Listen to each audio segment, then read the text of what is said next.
Welcome to another Experiential Lit video.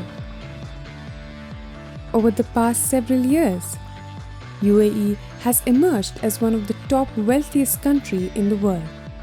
Its city Dubai has been compared to Singapore and Hong Kong. Today, Dubai has the world's tallest building to mammoth aquariums and indoor ski slopes. In 2020 alone, over 20 million visitors flocked to experience luxurious hotels and its landmarks.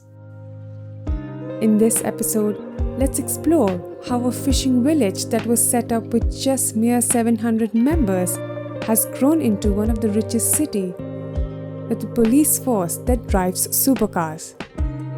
It's just a fascinating story. Let's get on to it. It is recorded that Dubai was established in the 18th century.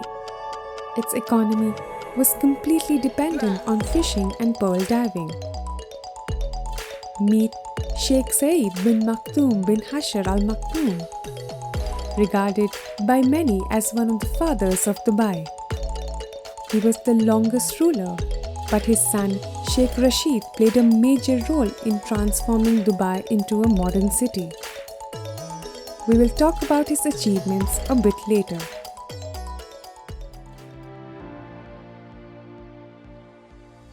With diminishing pearl industry around 1920s and odds with Abu Dhabi, Dubai faced hardship, famine and economic struggle. Back in the day, Gulf rupee, almost identical to Indian rupee, were printed in India and was used as official currency under British Protectorate between 1959 to 1966. Later, India devalued Gulf rupee due to widespread gold smuggling in that region, which directly deteriorated the Indian rupee.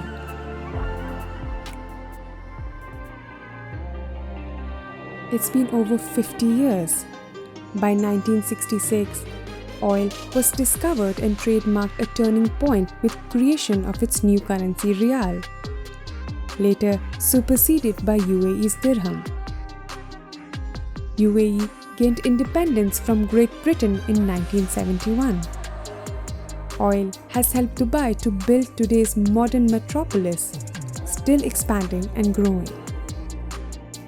It accounted initially to 50% towards Dubai's economy. Today, it's less than 1% of its GDP. So how did Dubai get so rich? One of the main sources of wealth for Dubai is from seafaring activities. Initially, with its oil revenue, Port Rashid was constructed in 1972. With its success, later Jebel Ali Port became its main cargo port and is considered as UAE's most valuable commercial asset today. It is located in Jebel Ali Free Zone, also called as Jafsa. It is spread over 57 square kilometers, and Jafsa is one of the world's largest economic free zones, surrounded by over 30 free zones in Dubai. Over 7,000 global companies are based in Jafsa. That includes 100 Fortune Global 500 companies. These zones provide readily built infrastructure, very low to no tax or custom duties, and 100% foreign ownership of business without the need of any local sponsor to encourage and increase economic activities. With global companies in the area from around 150 countries, it sustains over 140,000 jobs and attracts more than 20% of UAE's foreign direct investment. That's about roughly $20 billion. In 2015 alone, Jafsa contributed trade worth $88 billion. That's non-oil money. The free zone accounts to 21% of Dubai's GDP. Over the last decade or two, Dubai has seen strong growth in tourism and business sector, offering comprehensive business ecosystem and landmarks for tourism. Sheikh Rashid bin Saeed Al Maktoum, we mentioned earlier, the son of the longest ruler in Dubai's history, became ruler of Dubai in 1958. Soon after, he heavily invested in infrastructure, telephone services, ports, and in Dubai's first airport. To do this, he took out big loans and diverted incoming money from seafaring activities as well. Back in the day, Dubai's first airport was constructed in the year 1959. Later, with advancement, it opened gates to the world and marked a big step forward. With visitors growing exponentially, construction boomed, providing world-class amenities by investing heavily in infrastructure. Now, Dubai holds the tallest building in the world, Burj Khalifa and Palm Islands, which are artificial man-made islands. Taking tourism to the next level with Burj Al Arab, a 5-star hotel with an average price tag of $24,000 a night. To accomplish these mega projects of glittering city, the workforce came mostly from Asia, working in inhumane conditions and passports taken away. The labor came in cheap and the city took advantage of it, becoming one of the world's fastest growing economy. It did have its downside as well. With better economy and job opportunities by 2013, UAE had the world's 5th international migrant population of 7.8 million.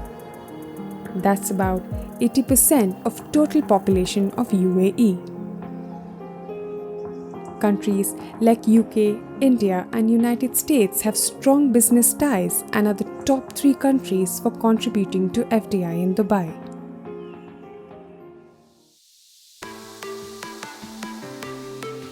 So what's the future for Dubai?